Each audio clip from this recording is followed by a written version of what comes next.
Alam niyang darating ang araw na magkakapanagpo si Mike at Cyrus sa bahay niya. But she didn't expect it to be sooner. Hindi niya yun agad na paghandaan. Masaya silang nanananghalian isang araw kasama si Cyrus at ang mga magulang nang biglang dumating si Mike. Sa unay natulala siya. Mr. De Guzman, what a surprise! Tumayo si Cyrus upang kamayan ito. Hindi ko akalaing hanggang sa bahay nakikipag-transact ka sa girlfriend ko. Sarkastikong bitiw nito. Laking pasalamat niya at naroon ng mga magulang para idistansya si Cyrus sa nobyo. Dinala niya sa hardin si Mike upang doon kausapin. Halatang nagsiselos ito sa lalaki.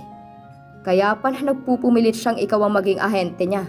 May ibang motibo siya para sa'yo. Sweetheart, magkaibigan lang kami ni Cyrus. And you think I believe you? Tingnan mo nga. Maski ang dating Mr. De Guzman na tawag mo sa kanya ay naging Cyrus na ngayon. At kahit weekend ay dinadalaw ka. Close lang siya kay Daniel, Mike.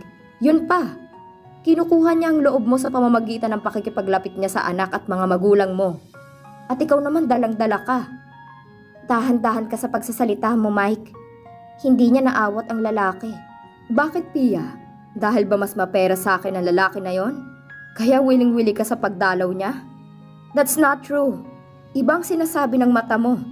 Wala siyang magawa kundi manahimik. Hindi sinasadyang mapadaan sa direksyon nila si Cyrus. Bigla siyang kinabig ni Mike at hinalikan.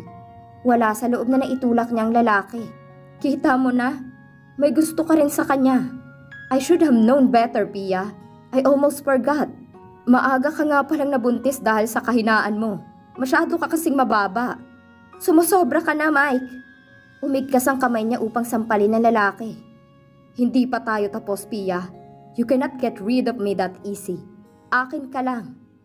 Wala akong pakialam kung kunin na ang Cyrus na yun ang loob ng bata. Hindi ko kailangan ng spoiled brat na yon. Pero wag na wag kanyang pakikialaman. Magkakasakitan kami bago niya magawa yon. Wika ni Mike habang nakahawak sa pisngi na namumula dahil sa pagkakasampal niya. Iniwan siya nitong nanginginig sa galit. Hindi ko na kayang tiisin ang ugali mo, Mike. Masyado nang mababa ang tingin mo sa akin at sa aking anak. At hindi ako papayag na patuloy mo ako saktan ng ganito. Galit na wika niya sa sarili. Anong kayang gawin ni Mike pag nalaman nito na may malaking ugnayang nabubuklod kina Pia at Cyrus? Pinaglalaroan ni Daniel ang bisikletang regalo ni Cyrus na aksidenteng sumadsad ito sa tagiliran ng nakaparadang kotse ni Mike. Tiyempong palabas na ng gate ang lalaki nang makita yon. Takot na napaatras si Daniel. Ganoon na lang ang galit ni Mike nang makitang may malaking gasgas ang kotse.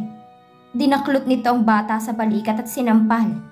Natigil naman sa pagkakwentuhan sina Aling Carmen, Mang Arnel at Cyrus. Si Daniel ba yun? Muling pinakinggan ng boses ng nagpapalahaw na iyak ng bata. Sumilip si Cyrus sa bintana at natanaw niya si Mike.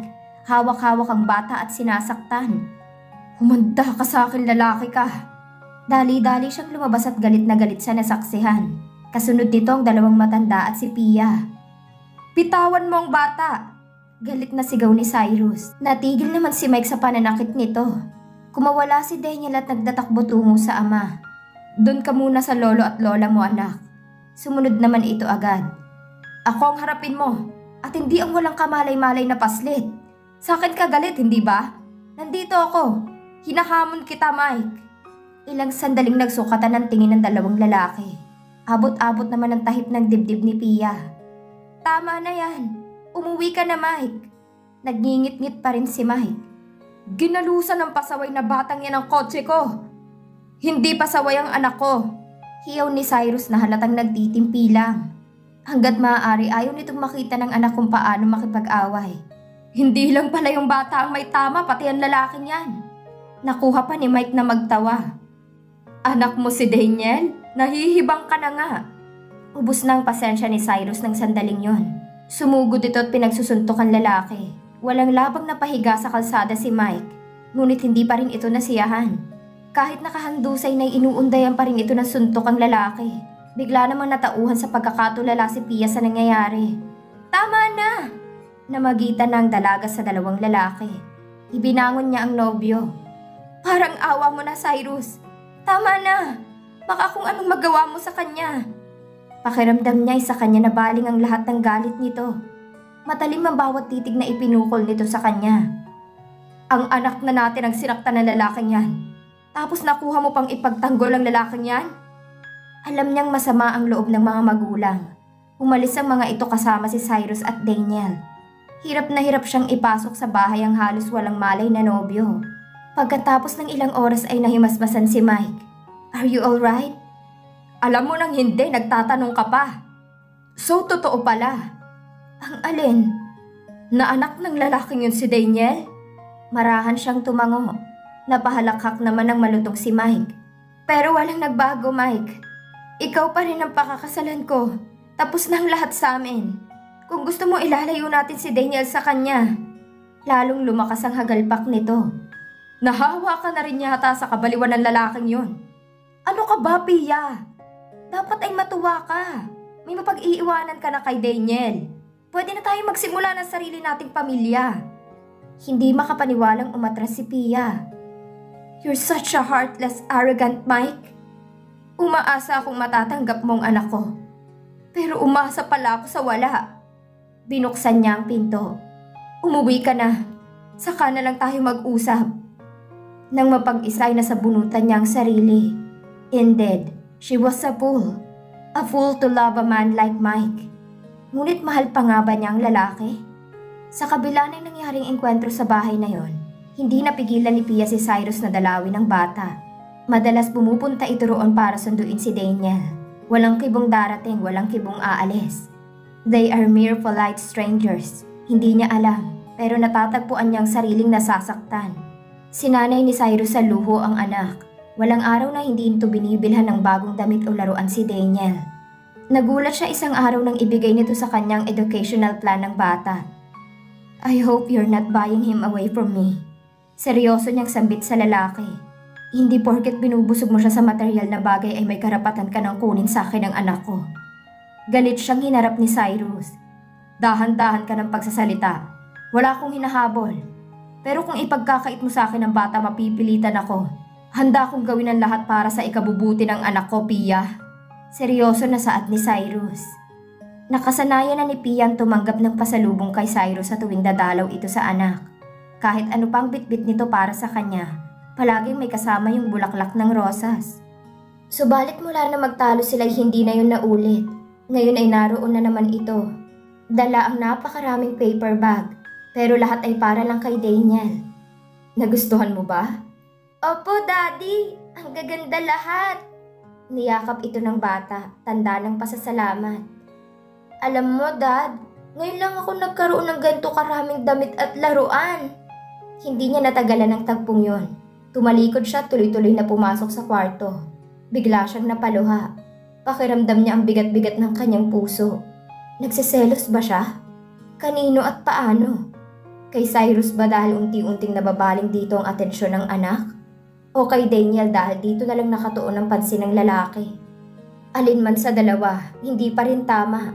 Pinahid niya ang luha. Hindi siya dapat magkaganoon. Ginagampanan lang ni Cyrus ang tungkulin nito sa anak.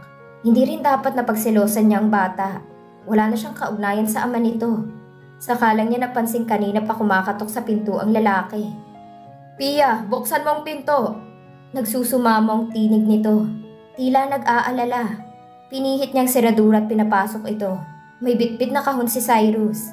Nakapatong doon ang isang tangkay ng paborito niyang rosas. Napahagulgul siya ng iyak sa sobrang tuwa. Hindi niya namalayang nakayakap na siya kay Cyrus. Tahan na. Halo nito. Hindi mo ba bubuksan ang pasalubong ko sa'yo? Pinunit niyang balot ng kahon at napanganga sa nakita. Isang eleganteng pulang bestida ang laman niyon. Hindi na niya matandaan kung kailan siya nagkaroon ng bagong damit. Thank you. Namumula niyang wika. Doon lang niya napagtanto ang ginawa kanina. She behaved like a jealous child. Nakakahiya kay Cyrus. Pasensya ka na sa akin, ha? Bakit? Nagtatakang tanong ni Pia. Alam kong napapansin mong masyado nang malapit sa akin si Daniel. Kaya iniisip mo na may balak akong agawin si Daniel sa'yo. Ni minsan na hindi ko yun naisip, Pia. Alam ko naman yun. Bumabawi lang ako sa anak natin. 5 taong ko siyang napabayaan. Hayaan mong ibigay ko sa kanya lahat ng bagay na hindi ko na ipagkaloob noong sanggol pa siya. She nodded. Maraming salamat din sa pagtulong mo. Alam ko namang sa ngayon ay hindi ko kayang ibigay ang lahat kay Daniel. Mabuti nang nariyan ka. Bigla siyang napakislot ng hawakan nitong kanyang kamay. Naramdaman naman iyon ni Cyrus. Siya na ang naunang bumawi ng palad. Laking pangihinayang naman niya. Kailan natin bibisitahin ang bahay? Anito bilang pababago ng usapan. Sabik na akong makita ang loob niyon. Malapit na, naipadala ko na sa may-ari ang deed of sale na pipirmahan niya. Pagkatapos ide-deposito ko na lang sa account ang kabayaran. Natigil sila sa pag-uusap nang pumasok si Daniel. Mami, Daddy, laro tayo. Hindi na siya nakatutol. Hila-hila na ng anak ang kamay niya. Inilatag niya sa carpet ang mga laruan ng bata. Subalit hindi nito iyon ginalaw. Bakit hindi ka pa naglalaro, anak? Gusto mo dagdagan ko pa ang toys? Ayoko po niyan. Gusto ko hide and seek ang laruin natin, Daddy. Ikaw ang taya. Hindi naman tumanggi si Cyrus. Nagkubli sa cabinet ang mag-ina. Ilang sandali pa ay nililibot na ng lalaki ang buong kabahayan. Muntik na siyang mapahiyaw sa loob ng aparador nang marinig ang papalapit na yabag ni Cyrus. Natunugan tuloy iyon nito. Bulaga! Bigla ang ginawa nitong pagbukas ng tokador. Nagtatakbo habang tumitili si Daniel. Gustuhin man niyang tumakas ay naiharang na ni Cyrus ang katawan sa daan. At nang magtangka siyang tumakbo ay mabilis siya nitong niyapos sa bewang. They both lost balance and fell on the floor. She found herself pinned to the carpet by the length of his body. Rinig ni Pia ang malakas na tibok ng puso ng binata. Cyrus, hindi ako makahinga. Walang ano-ano'y inangkin nitong labi niya. It seemed like eternity. She was only aware of the warmth of his body. Tila nakalimutan na niyang huminga ng mga oras na yon. Walang pag-aalinlangan na tumugon siya sa halik ng binata. Lumandas ang kamay nito sa katawan niya. Napasinghap naman si Pia. Tila biglang bumalik sa kanya mga alaala ng mga masasayang sandali ng pagsasama nila. At pagpaparamdam nila ng pagmamahal sa bawat isa. Uy, ang sweet naman! Para silang ginising ng palakpak ni Daniel. Hindi niya alam kung gaano katagal silang pinanonood ng bata. Ngunit halatang masaya ito sa nakita. Namumula naman si Pia sa labis na hiya sa anak at kay Cyrus. Kinagabihan hindi pumayag si Daniel na umuwi ang ama. Napilitang tumigil doon si Cyrus. Ito ang nagpatulog sa anak. Maya-maya ay napapapikit na rin ito sa antok. Tinapik niya ang balikat nito. Cyrus, pwede ka nang umuwi. Tulog na siya. Tumayo ang lalaki. Ngunit sa halip na umalis ay humakbang ito upang mapadikit sa kanya. Ikinawit nitong braso sa kanyang bewang. For several seconds they stared at each other. Then slowly dahan-dahan na bumaba ang mukha ng binata para gawaran siya ng halik sa labi. Ipinulupot niya ang kamay sa leeg nito at doon kumuha ng lakas upang patuloy na makatayo. Antimano ay nanginig ang kanyang tuhod. Saglit silang naghiwalay upang kumuha ng hangin. Nang muli siyang hagkan ni Cyrus ay kumilos na ang kamay nito upang tanggalin ang kasuotan niya. Cyrus! Miss na kita, Pia. Ilang sandali pa ay binuhat siya ng binata at tinala sa sopa. Habang patuloy siya nitong hinahalikan. Pagkatapos ng tila napakahabang sandaling yon, ay muli siya nitong dinaluhan.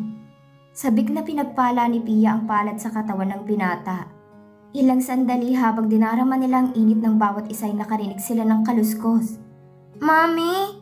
Nanigas si Pia nang marinig ang boses ng anak. Itinulak niyang binata at dali-daling nagbihis. Umalis ka na, Cyrus. We're not supposed to do this. Ikakasal na ako at may nobya ka na. Nagliliyab ang mata ng lalaki habang nagsusuot ng damit. Hindi mo ako kayang dayain, Pia. You're not yet forgetting me. Kahit anong gawin mong tanggi. Tuliro ang kanyang isipan pagkatapos ng tagpong yun na namagitan sa kanila ni Cyrus. Ay hindi na bumalik sa kanila ang binata. Alam ni Pia na nasaktan ng lalaki ng tanggihan niya. Tuwing sumasapit ang gabi ay tila bumabalik sa kanyang alaala ang mga halik nito. Hindi niya akalaing pagkatapos ng 5 taon, kaya pa nitong pukawin ang init sa kanyang katawan. Na kahit na kailan ay hindi na kayang gawin ni Mike. Ilang beses na rin niyang tinanggihan ng nobyo. Sa tuwing aabot sila sa puntong yan ay agad siyang naduduwag. Hindi pa siya handang isuko ang sarili dito. Iyon ang dahilan niya. Subalit hindi pala. May kakaibang haplos at halik na hinahanap-hanap ang kanyang katawan. At napagtanto niyang si Cyrus lang ang makakapagbigay niyon. Napatunayan niya na mahal pa rin niya ang ama ng kanyang anak. Ngunit hindi maaari. Ikakasal na sila ni Mike. At At may kasintahan ng lalaki. Ang nararamdaman nila ay gaya lang noon. Walang pag-ibig, walang commitment. Ngunit hindi siya nakatiis na hindi makita ang lalaki. Nahihibang na yata siya. Laking pasasalamat niya na sa wakas ay matanggap ang susi ng bahay na binili nito. Magkakaroon siya ng dahilan para tawagan ito. Napatawag ka. May maganda akong balita. Kabado niyang wika. Ano yon? Nasa akin ang susi ng bahay. Ilang sandaling katahimikan ang nagdaan. Kailan mo gustong puntahan? Sasamahan kita. Hindi pa rin kumikibo si Cyrus sa kabilang linya. Panay ang buntong hininga. Marahil hindi lang nito masabi na ayaw muna siyang makita ng lalaki. Pinangunahan na niya ito. Kung hindi mo gustong kasama ako, si Mike na lang o di kaya si Lisa. Sunod-sunod niyang suhestyon. Umaatras ka na ba sa usapan, Pia? No, akala ko kasi. Kung gayon magkita tayo sa linggo. Bago pa siya muling makapagsalita ay wala na ang binata sa kabilang linya. Handa na bang harapin ni Pia ang katotohanan na si Cyrus pa din ang nagmamay-ari ng puso niya? At dito na po nagtatapos ang kabanata ng ating kwento. Ang inyo pong like, share, subscribe ay malaki ng tulong sa aking munting channel. God bless po.